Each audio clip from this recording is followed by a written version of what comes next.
Hey everybody, it's Hylian Alchemist, and welcome back to Let's Play The Legend of Zelda: Link to the Past.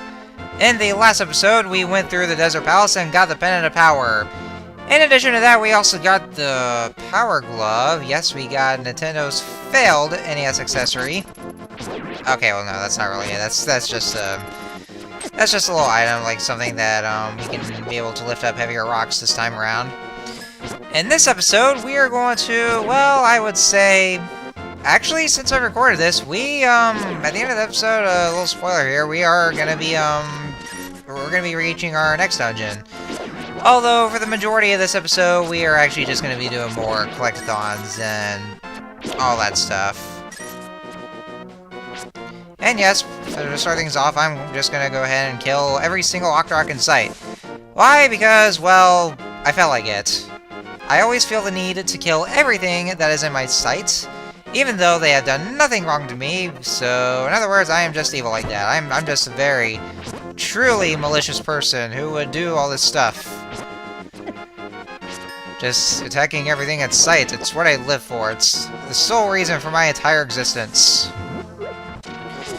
First thing we're going to do is that we are going to be going like a little up in the northeastern area of Hyrule, because there's a little something that we do need. Now, if you probably, well, we haven't exactly tried it out. Oh yes, and I accidentally landed right on that landmine.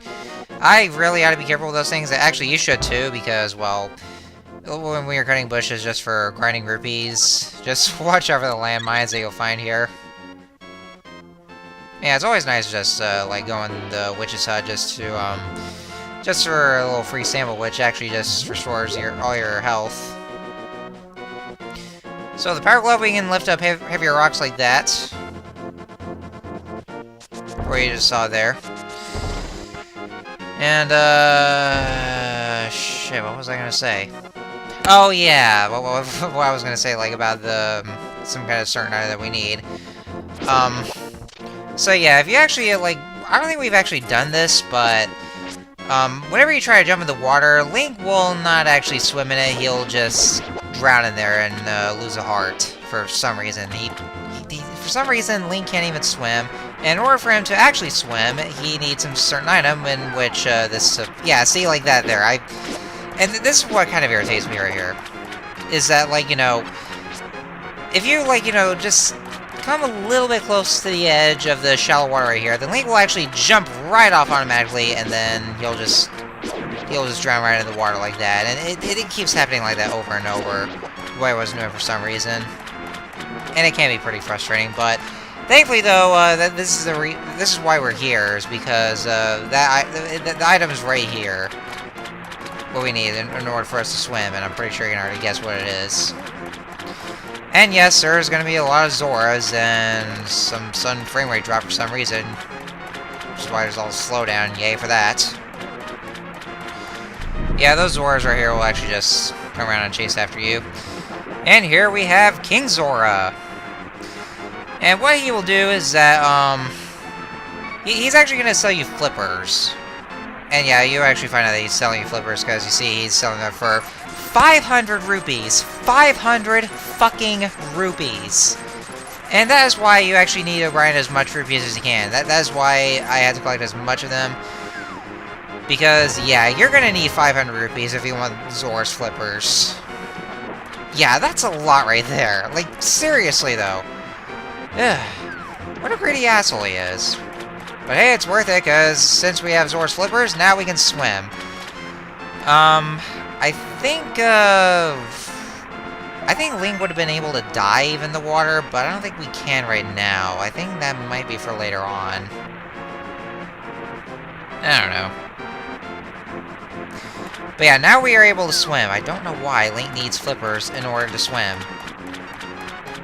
I mean, you know...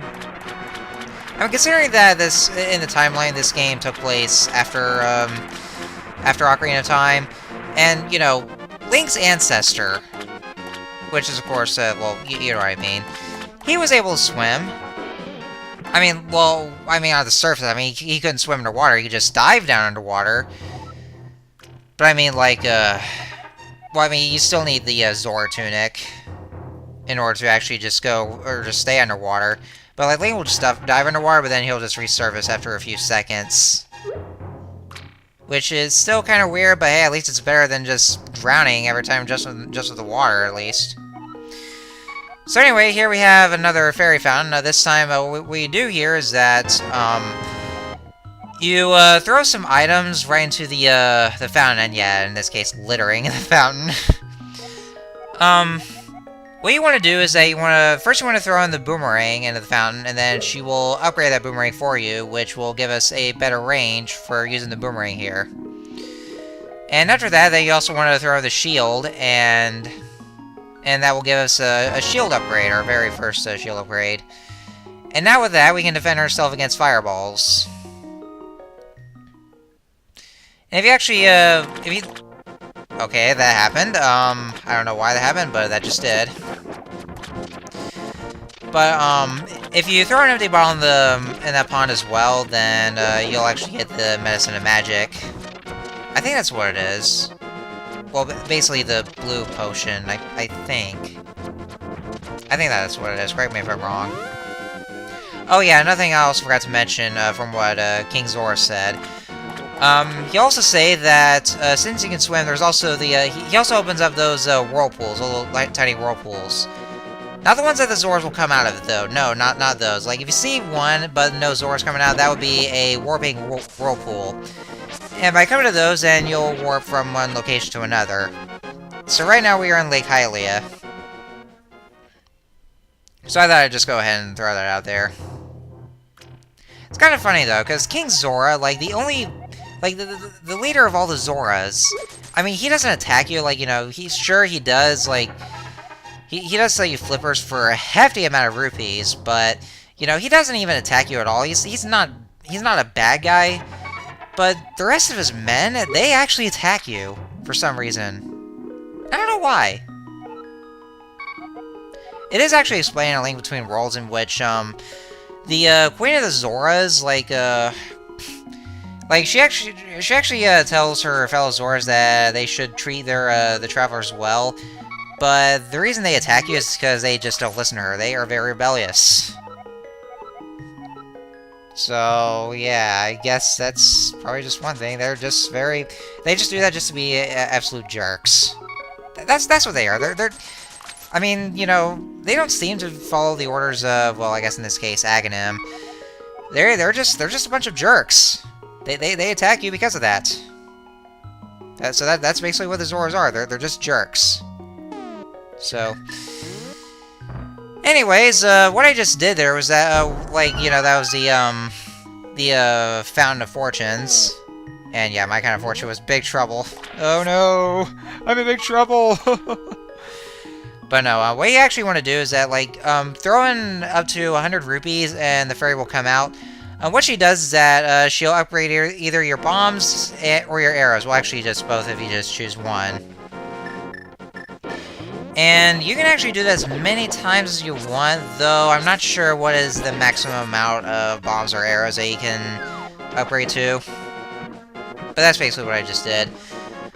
I thought I would go ahead and show that off because what I'm gonna be doing for this playthrough is that after every dungeon that I beat, like after every time I complete a dungeon, is that like after beating a dungeon's boss, is that I would go to that fairy fountain and then I would just have the fairy upgrade both my increase my maximum number of bombs and arrows. And I'm actually gonna be doing that off screen. Like, you know, after you beat the dungeon, then off-screen I'll go straight over there and do just that. But I just want to go ahead and show that off so that way you guys will know where to find that fairy if you want to upgrade, or if you want to increase your, yeah, I say upgrade a lot. That doesn't even mean anything. If it's upgrading, then it's just making bombs or arrows more powerful. But no, it's just increasing the capacity for them. But yeah, if you want to know how to do that, then, well, there you go. So from now on, I'll just be doing all that off-screen, so, like after I complete each dungeon. And going right under the bridge, yeah, water under the bridge. Okay, yeah, that was kind of lame. Talk to that guy and he'll give you another empty bottle, because he is very, very nice. just very nice of him to just straight up give us an empty bottle like that, because we will be needing that. We do need empty bottles, wouldn't you say? We all agree that we do need empty bottles, because they're very vital to us. They are. Something else I gotta say, though, like, about those River Zoras is that, like, you know, the way I was trying to slash them on the shallow water, they actually, they just burrow down. Like, they look all sad. Like, if you just slash them, they just plod down, and they have this really, really sad face. It's so funny to look at. It's like, they entirely give up a lot. They're like, oh, so that's how it's gonna be. Fine then. I guess this is no longer a thing to me. I hate life so much. Life is no longer such a thing to me. It's just all misery. It's all just regrets. I regret everything there is. I swear, I just love that. It just looks so hilarious to look at.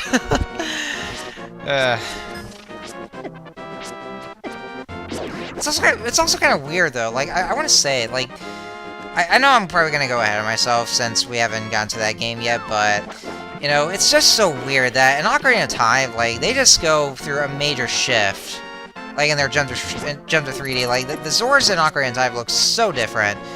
Although I know for one thing that's actually revealed that there are actually two separate Zoras. Like there's the River Zoras, like in this game and Zelda 1,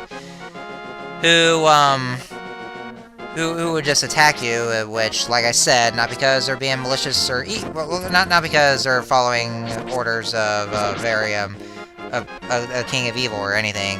They only do that because they're just jerks. Like I've been saying a lot. But yeah, those hostile Zoras that would attack you, and then well they're just called the River Zoras. That's what they are. And then the other ones in Ocarina of Time are just called the either Lake Zoras or Ocean Zoras. And those Zoras, they're actually more friendly and helpful to you. So I guess that's just, you know, kind of one thing. Like, I guess I can just probably go with that. I mean, like, you know, considering that this game did take place after Ocarina of Time chronologically, it could be. Some people would say that, like, you know, since this is a timeline, like, you know, where, what kind of spoilers in which, Link was, defeated by Ganondorf.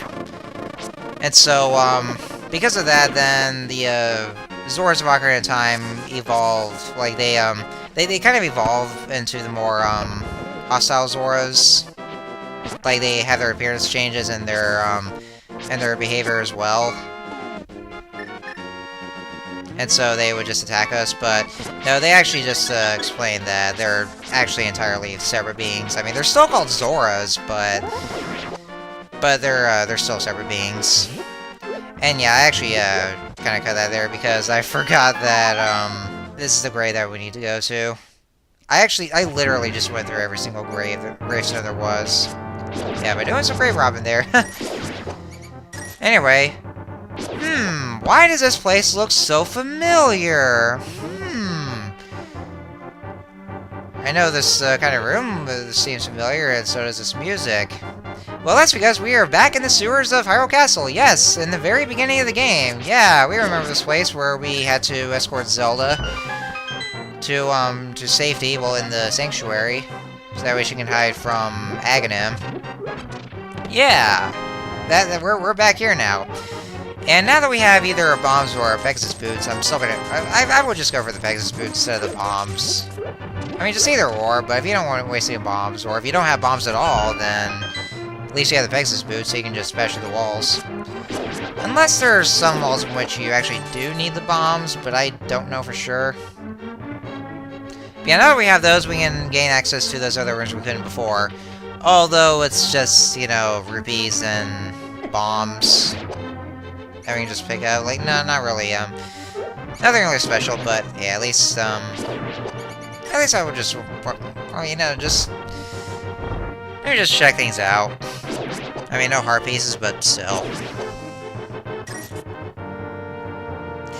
And yeah, I actually went so far ahead of myself, and I didn't even explain that enemy that we just fought, you know, that ghost that came out of that gravestone that we fought before.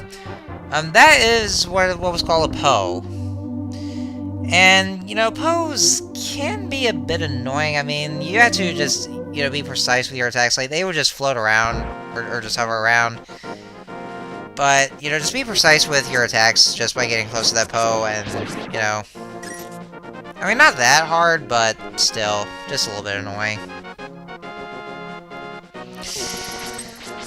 So anyways, I think that should do it for collections, or for just a collectathon. And now it is time we go for some progress. That's right, back to some progress. I mean, like, you know, this would have been a video which, like, you know, the entire video would just consist of having to do a collectathon, as with after every dungeon that we go through, but no, it's actually both. You know, just collectathons first, and then now towards, let's see what time are we at.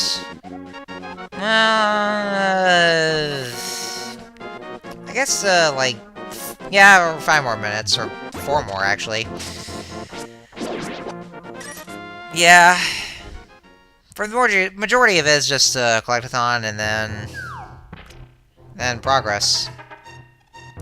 And yeah, if you pick up after picking up those big rocks, like sometimes you'll run into those hoarders or beetles, whether it be called later on. Sometimes you'll run into those, and they will drop out rupees. And well, I mean, they'll drop out as many rupees as possible, then they'll just disappear. Sometimes they will drop down, like, 50 rupees, I think. Well, what kind of rupee that would be worth 50 rupees? I don't know. So. Anywho, so now we are in the cave that would lead us to a new area called Death Mountain. And what we're doing right now is that we are doing yet another escort mission! Huzzah! Well, I didn't say yet another. I mean, our other one was, with Princess Zelda at the beginning of the game. We had to escort this random old man to the other side of the cave because apparently he's lost, and because it's so dark he doesn't have his flashlight for some reason, and since we, or a lantern rather, we actually have our lantern which we can use for just light up the dark caves. Yeah, you just have to escort him out from the cave, and there's your destination right there. It's not that long. I mean, it's kind of short. Not that long of an escort mission. Not too bad either. Coming from a guy who absolutely hates escort missions in video games, but this one's just not too bad. So, anyway, so after helping him and then getting pelted by rocks for no reason, he'll give you the magic mirror.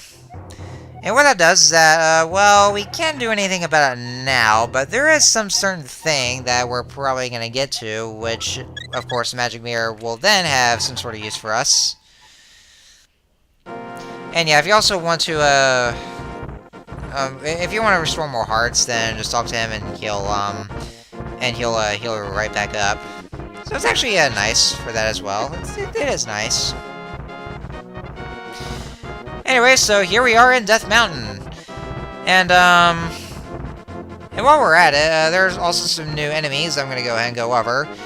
Those are the Dead Rocks, and you know, for one thing, like, you know, they just kind of run around there. They're kind of annoying to deal with.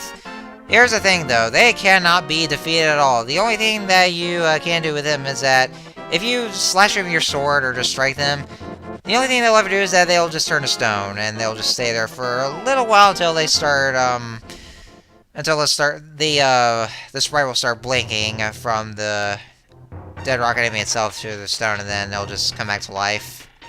Yeah, they cannot be defeated at all. I don't know if there's some sort of other method in which you can defeat them, but that's all I can remember. And we have another heart piece right here that we just picked up. And let's go ahead and, of course, fall down this hole like an idiot. If you go over to the right from here, you'll find a fairy pond where you can catch some fairies, and that's actually what I did off-screen. I apologize for that, because I actually went to the wrong cave. Because I was meant to go to that one cave with the heart piece, but I went to the wrong corridor, so I kind of cut that off. But at least I would just go ahead and tell you where you can find some fairies.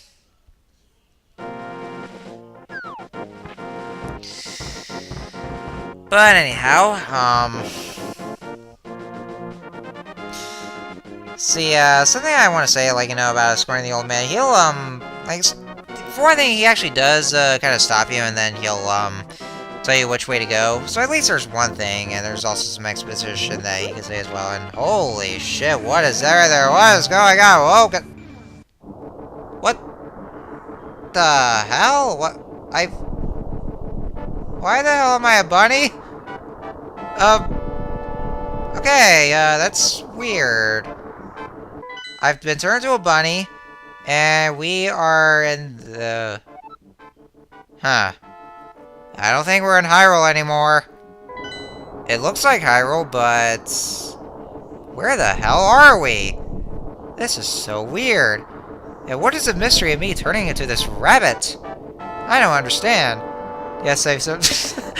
yes, I've some silly rabbit. Silly rabbit! Tricks are for kids!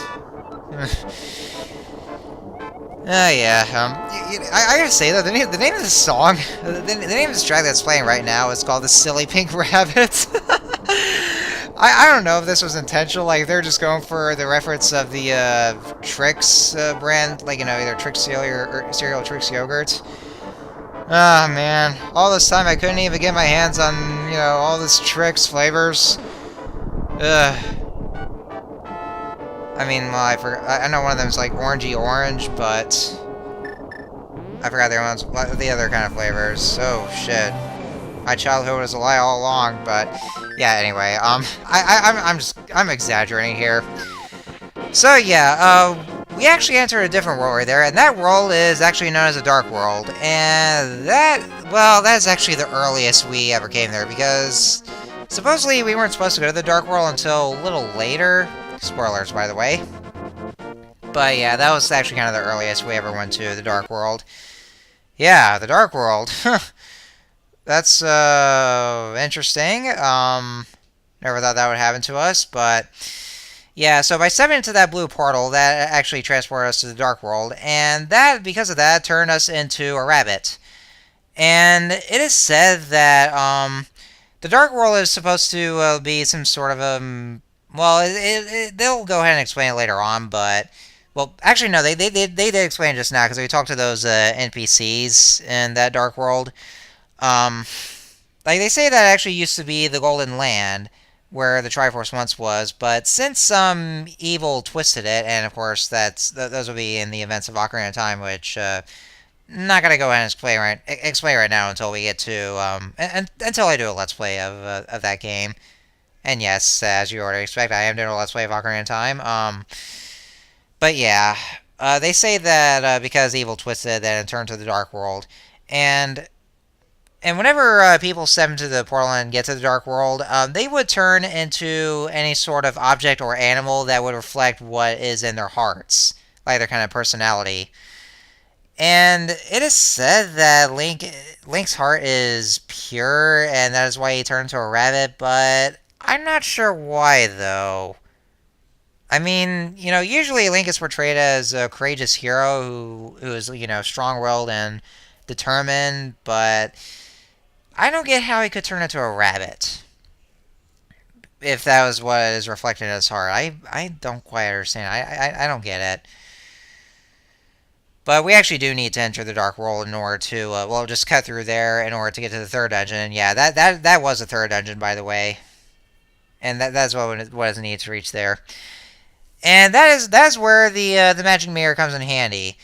The magic mirror is what will help us, just stand anywhere in the Dark World, and by using the magic mirror, then it will transport us back to the Light World.